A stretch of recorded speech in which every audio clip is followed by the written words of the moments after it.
All right, guys, we have an interesting one for you today. Jordan B. Peterson interviewed Dr. Gary Nolan. And there's a couple clips I want to show you here today. Now, go watch the whole Jordan B. Peterson YouTube interview that he has. There's a lot more information in there. They talk about a lot of interesting things. What I'm showing you is just two small clips from his, it's like an hour and a half to 2 hour long interview he had. So you guys, I encourage you to go see that. It will be linked down below. Now, in this first clip I'm going to show you here, Gary Nolan talks about the dog whistle and the effectiveness of it on Skywatcher Ranch. They even go on to speak about the anomalous things that they are seeing, and that's the data that they are collecting. They're going to make public to the scientific community for everybody to study, right? Which is the way I think science should be done, not the way Jaime Maussan's doing with the Boogosphere. Just my opinion. Anyways, in the second clip I'm going to show you guys, Gary has something crazy to say. Apparently he was threatened for saying too much stuff. Here's the first clip. Now, the thing about Skywatcher is that we, at least in a limited sense, have a signal that can be released that sometimes it seems to attract these objects. And so that's where the repeatability attempt is coming in. Explain that a bit more. So because it's a company and I'm not the official spokesperson for it, and this is public information that's out there, is that there's a signal that an individual as part of Skywatcher had determined when he was working with the military, it wasn't his purpose to develop it, so he didn't take anything out. It was sort of he noticed something, and then he refined the technique, and now he knows that he has, let's say, an electromagnetic sequence that he can release that somehow seems to have these objects show up. And I was there when it happened. We go out on these week-long events in like the middle of nowhere, and stuff shows up. And some of it's been some of it's you can go find it on Twitter, but the stuff that's on Twitter isn't good enough, in my opinion. I'm more interested in the data that we're more recently collecting with better cameras and better sensor systems, because the idea is just to do the science. This is the second clip I wanted you guys to see, where Gary Nolan talks about how he received a phone call from the government and was threatened by the government to stop speaking about the things that he's been talking about. The things he's going to touch on is that he believes that these NHI beings have been here for a long time. Here's the second and final clip, you guys. I hope you enjoy. To close up here, I think it would be useful for you to let us know, if you would, what the hell you think is going on, and what this has done. What this has done to you too. This has got to kind of come out of left field, so to speak, in a severe way. And so I imagine it's put a bit of a bump into your life. I mean, maybe one that's mostly interesting, but still, it's to call it strange is to barely scrape the surface. Yeah. So, what do you make of this? That there's something non-human here, and it's been here for a long time, is my provisional conclusion.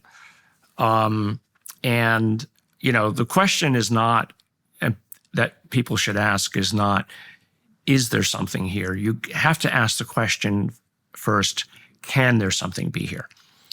And the short answer is, of course there can, because the universe is 14 billion years old. You could have gotten from one side of the galaxy to the other in our galaxy in Elon Musk's Tesla if it were traveling at 10,000 miles an hour, right? But what got on in the first place doesn't mean the same thing as what gets off on the other side. So, yes, the short answer is something can be here. What it is, I'm not 100% sure, and I feel very uncomfortable with the sightings of biological beings, if only because they just look a little too much like us, And I just can't see from a genetics point of view why the human form is so, or even, 2 legs and 2 arms is necessarily biologically the most, successful shape. So I think there's something here.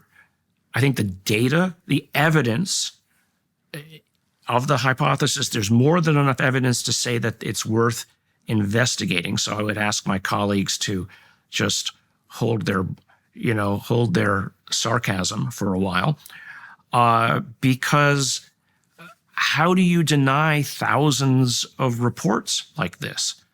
I don't want to sound conspiratorial, but I mean, I did get a phone call from somebody representing the White House because I was talking about something that they felt was a little too on the edge. They said, "You need to just shut up, Gary." I mean, I'm just telling you. I mean, I've briefed Canadian Parliament. I went to your Parliament in Toronto and I briefed all 3 parties on it. The only ones who didn't want to hear anything were the separatists. So interestingly, but no, I spent 2 days there on that. And we've briefed the European Parliament as well on it. And they're aware of what some of their own military are talking about. So that I conclude that there's definitely something here. But I think the more interesting conclusion is if something is here, it's likely been here longer than humans have even been civilized. So it really opens the question, and actually it's something that I think Charles Fort actually said, is, Earth is probably somebody else's property. Earth is probably somebody else's property. It's an interesting theory, huh? What did you guys think about Gary Nolan being threatened? Why do you think they would threaten Gary Nolan? The only conclusion that I could come with why they would ever even consider threatening Gary Nolan is if he's talking about something that might be factual. So he might be onto something. So the only reason I could think that they would want him to be quiet on this particular topic. Another thing too that I wanted to talk about here, Gary Nolan had made a comment in this section of the interview that he has a hard time wrapping his brain around it because they look too much like us. That this physical shape, 2 arms, 2 legs, whatever, is kind of like the universal, body to have, I guess you could say. That brings up an interesting theory. The whole time travel thing, interdimensional, you know what I mean? Could be where a lot of this falls, and maybe I'm just spitballing here, but maybe extraterrestrials from another galaxy don't have the traditional 5 fingers, torso, 2 legs, and a head kind of deal.